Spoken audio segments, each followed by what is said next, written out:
still yelling orders, presuming he hasn't been hit by a random musket ball.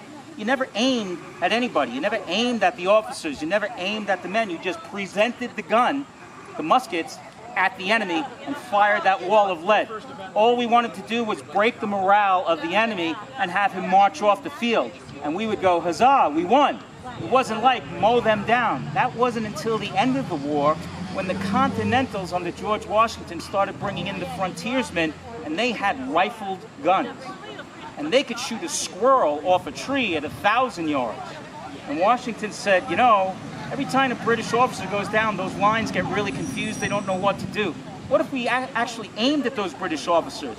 And back in the 18th century, British officers, American officers too, wore these relics from the Middle Ages. These gorgets, they were neck protectors, but they just slid down as we wore clothing. These gorgets just became an ornament that they hung on their necks.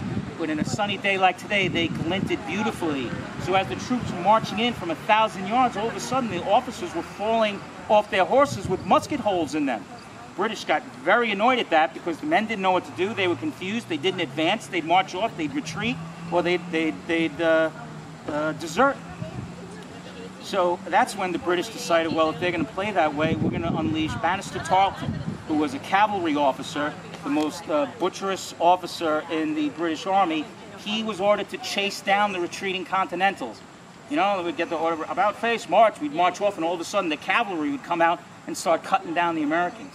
So that's when the American Revolution turned to an ugly, non-gentlemanly war. In the beginning, it was a very gentlemanly war. After a battle, you could hear the other side on the other side of the hills, you know, a mile away by foot's far, but really not by any other mode we do today. It's not far, but a couple of miles, you could hear them.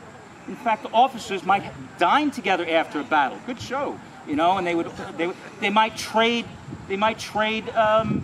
prisoners, do a prisoner exchange. So it really wasn't until the middle end of the war when Washington started bringing in the snipers that the war started to get really ugly, and it went south and things got really ugly in the south. So let's fire again. So I fired once, and like I'm saying, every time I fire now, I'm going to start to get an accumulation of this black schmutz. And we carry in our cartridge boxes that a few things to keep us going. So if I'm the commander of a line and I give the order to fire, and order to fire again, because I'm going to have them firing as fast as I can, all of a sudden I see guys stepping back and they're doing this, and they're playing with their musket tools, the brushes and the picks. I'm like, uh-oh, starting to foul up. When a good amount of them start to foul up, then I either retreat off the field or I fix bayonets and march into battle.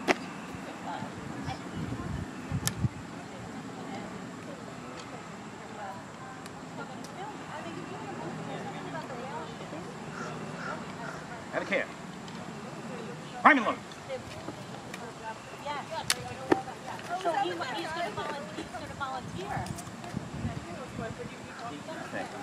Now you can see I put a little bit of powder in the pan. See that?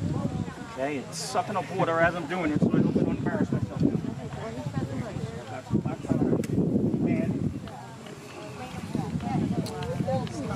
Finish my load, pouring the rest of the powder down the barrel. Have a care. Make ready. Safeties come off. Hammer back. Present. Fire! Okay, prime and load.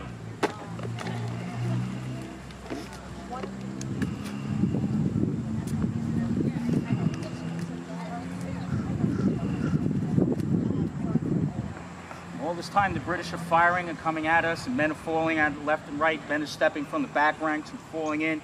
As long as we can keep presenting that wall of lead and hold them back. Make ready! Present! Fire!